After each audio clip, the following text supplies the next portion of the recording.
Because let me tell you, Jez has some anti-aggro options in there. Yeah, 4 Lightning Storm is in jez's sideboard. Something you might not think Flyers deck can bring in, but all of his units survive it other than Tinker Overseer, which is arguably the worst unit in this matchup. I think we'll see, Overseer and Oathbook come out. Lightning Storm, there are a lot of Aegis units, but there's also a lot of Pyro Knights, Oni Ronins, Rakano Outlaw, Champion of Fury, Cinder Yeti. As long as they're not getting those War Cries going, Lightning Storm's going to kill everything but the Aegis units. Yeah, we talked about how Farodsbro's version of Skycrag is particularly aggressive. It's got Grenadin drones in addition to the other 12 1-drops in the deck. So Lightning Storm is going to do a lot of work. Yeah. And he doesn't have the over-the-top burn power of Soulfire Drake and Obliterate. He's got Mortar and 4 Rock Slides. Yeah. So if he gets stopped early, it's going to be very difficult for him to burn Jez out. Yeah, Farodsbro going in on this style of Skycrag where you're 25 power topping out at a very low curve means you don't have quite the flex spots in the sideboard that certain other versions of Skycrag we've seen it has. He's got 2 Soulfire Drakes in there, a Crystallize. That's kind of cool if you think you're going to get into these board stalls. But other than that, Polymorph doesn't seem particularly great here. Caleb's choice, not looking amazing either. When you're kind of going in on this, I'm just super aggressive, I'm going to burn you out plan, you got to stick to it. Yeah, I don't love Soulfire Drake here because it's still a 25 power deck. So you're not going to play it on curve, and this is not going to go. This is not a control deck that wants to go that late. You don't have that much time to draw all the power for Soulfire Drake. Mm-hmm. Cards I'm looking at, the one of Groundbreaker is fine. I don't love Groundbreaker, but against Huru, it's really at its best, where they have Life Gain and Vanquish to dodge. And yeah, like you said, Crystallize I think is okay. I just don't know what you would cut. I think maybe Rock Slide is probably the worst card. Yeah, they're bringing in Lightning Storm, so maybe you try and work in these Borderlands Wakekeeper, but at that point you might just be diluting your game plan too. I would bring in a Backlash over a Borderlands. Yeah, the Backlash and Caleb's choices are intriguing. In some combination, Backlash does damage. Caleb's Choice can hit Permafrost. It can still counter Lightning Storm, Finest Hour, Protect, all the things that Backlash hits. It's all the same things. So the upside is that it deals with Permafrost but doesn't deal damage. We can see he brought in the Backlashes and the Caleb's Choices, which I think are all right. And a Polymorph. What did he take out? He must be taking out most of his cheap units then, like cutting down on the 1-drops, trying to go more interactive. It looks like the Rock Slides were getting Rock cut. Slides came out, which I think is fine. I don't like lots of 1-ofs though if you're trying to be a linear proactive aggro deck. I agree. You gotta settle on a game plan. Hedging is where aggro goes to die. Yeah. You want to do your as efficiently as possible. Now, we're doing all this gloom and doom about Skycrag's aggro sideboard plan might be a little weak. Well, its game 1 plan is really strong, and Farodsbro got game 1, so he's still in the driver's seat for this match, and it's up to Jez to find the equalizers. Exactly. And he can always just do what he did game 1 again. But Jez has the Lightning Storm in his opener, but only 2 power and nothing else to play. Is that worth keeping? I believe he decides it is. Yeah, Lightning Storm, Unseen Commando. You had 2 3-drops, and you're on the draw. I think I may have kept that. I probably would have sent him back. There's no way I'm ever drawing power out of that. Jez did leave in the Tinker Overseers, which I think is really. Yeah, I'm interested to see what then end up getting cut for these storms. You could have gone down in unit count and just gone with slightly better things. I guess you already have the 4 Oath books almost certainly coming out, so yes, yeah. That's easy to find room for the storm, and maybe literally nothing else came out. So possible. There. Yep. Kothon opens here. The rare Champion of Fury that doesn't have charge and overwhelm on turn 2. What world is this? Yeah, what world? I mean, at least it had charge. I mean.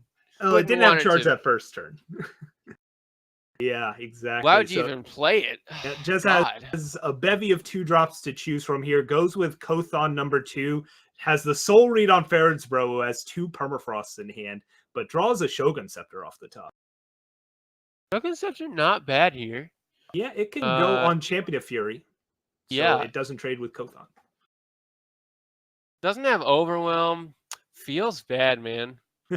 But you know what feels worse? Getting hit for 5 by this champion and I a Warcry guess. going off. Jez finds power, so he can deploy 2/2 drops here of some sort, or you could go commando, but then you're exposing yourself to permafrost that you've been playing around thus far.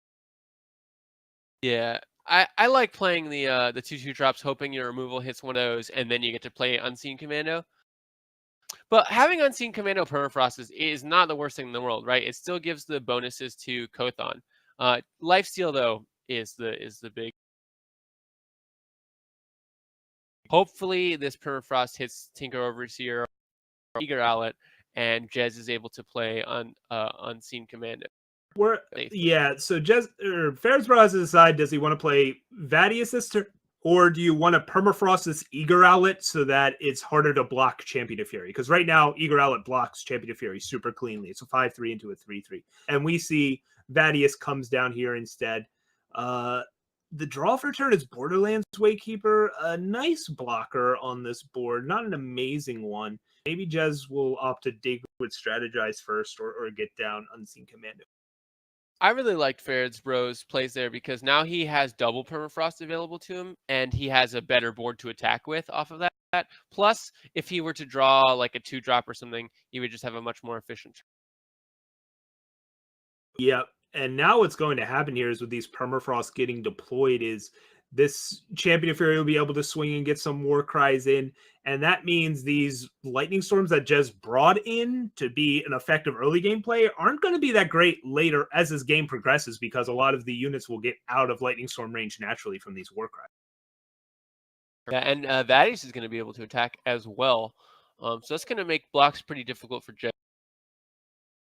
So here we see permafrost come out, lock down the 3 health blockers that aren't Kothon. Also means Unseen Commando won't be gaining any life anytime soon. Jez can choose to eat the small units here and be left with just a Kothon. If you have anything better to do. I mean, I don't think you can take 9 though. That's just insane, right? Yeah, but what are the other options? Double block the Yeti, and then you're taking 8, and then you lose 2 units? Yeah, it's a bit of a lose-lose. Yeah. Okay, so we're going to see the double block on the Yeti. There was also the option to, I suppose, chump the Yeti and eat one of the 2 strength units, and then you have Borderlands Waykeeper to stave off the other one. But this is not looking good for our Huru deck here.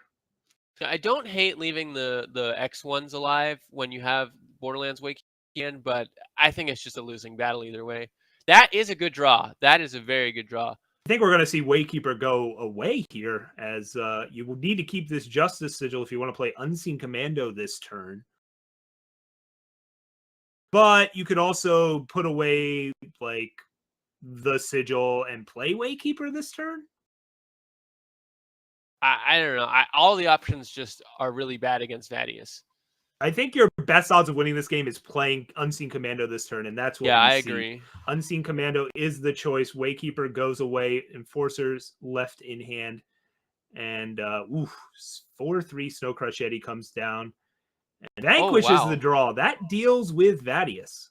Okay, and this is huge because remember, he still has the Unseen Commando permafrosted on the field. This is a 4 damaged lifesteal attacker here. Yeah, potentially. And that Pyronate's still at least 2 turns away from activating, so I think you definitely need to deal with this Vadius first, figure out the rest later. And there we see Valkyrie Enforcer being his normal strong self, getting in the silence to pop that Aegis. Vanquish comes down, and Jez is thinking about not swinging with Commando here. Oh, I don't know about that.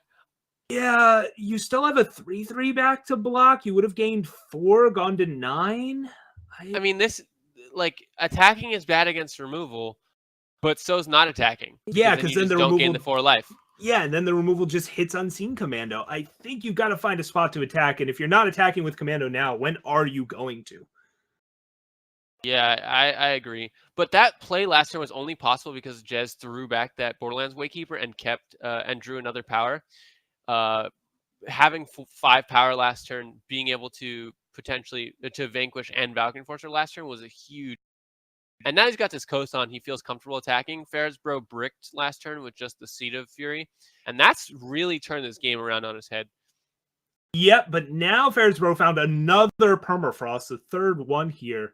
That can come down on Valkyrie Enforcer and push through a good bit of damage until, Jez could end up drawing and activating Kothon or something like that. But if you might have to permafrost the Unseen Commando, but nope, we do see it come out on the Valkyrie Enforcer instead. And yep, in comes the Yeti for 4 damage here.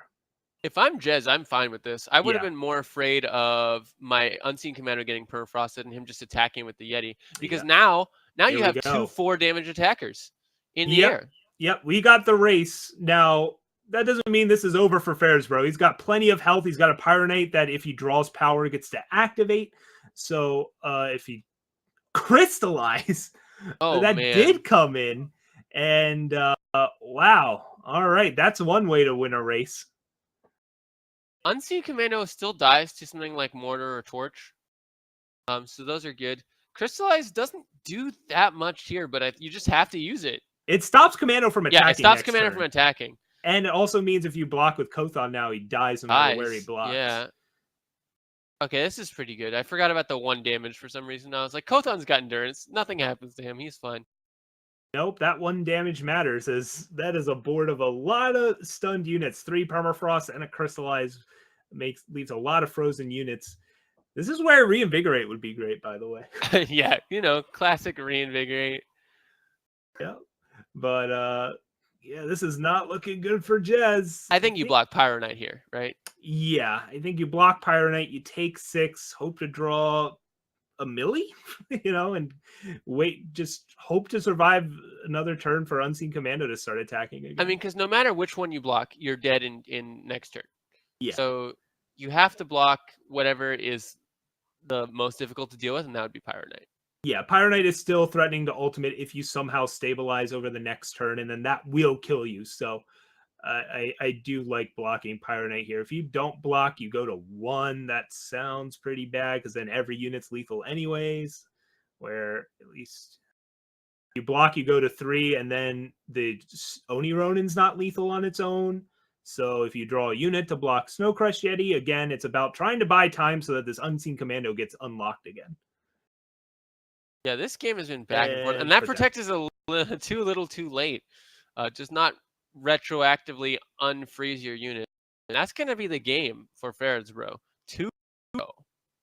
Yep. And to note, if Jez had attacked that one other time with Unseen Commando, it would have been at 7 right now. Would not have been dead to this swing. And we may have still had a game to play out. Yeah, and that would have been an Unseen Commando alive with a Protect. So that will do the match, though. So Jez goes down to Farodsbro on that really lean, mean Skycrag aggro machine. Yeah, sad to see one of my pet decks, Huru Flyers, go down. But, he wasn't playing Cloud Snake Saddle, so who cares? Look, Huru Flyers is a card that's always been on the edge of the tournament scene. I think with a little more refinement, it's going to get there. We've seen a few different takes on it, different styles. And you just got to kind of combine the best of all these worlds. And maybe somehow that world involves Cloud Snake Saddle, at least one of those worlds. But it won't be the one I'm in. I'll tell you that. We only have one more round of Swiss left, correct? Yeah, this is round 7. There's round 8 still to come, and then we'll have top 8. So we have the Tristero as our only undefeated player left, who we saw earlier playing that playing Argenport.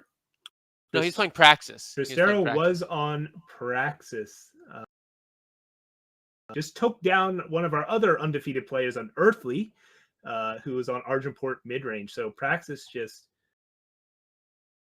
making its presence felt. Those crats doing a lot of work, I bet. Yeah, so look forward to seeing both of those decks in the top 8. We also have Bruised by God, who we saw earlier on his Huru Flyers deck, making it to 6-1. So potentially top 8 as well. Apparently, Huru Flyers only loses when it's on screen and wins at all other times. Yep, that's how it works. It's a sneaky deck. There's lots of unseen in it. You can't look at it. You'll ruin all its power. Much like John Cena, you can't see it. With that, awful comment. We're going to take a quick break here because it looks like that was the last match of the round. There might be one left outstanding. So we're going to get back with final round coverage after this short break.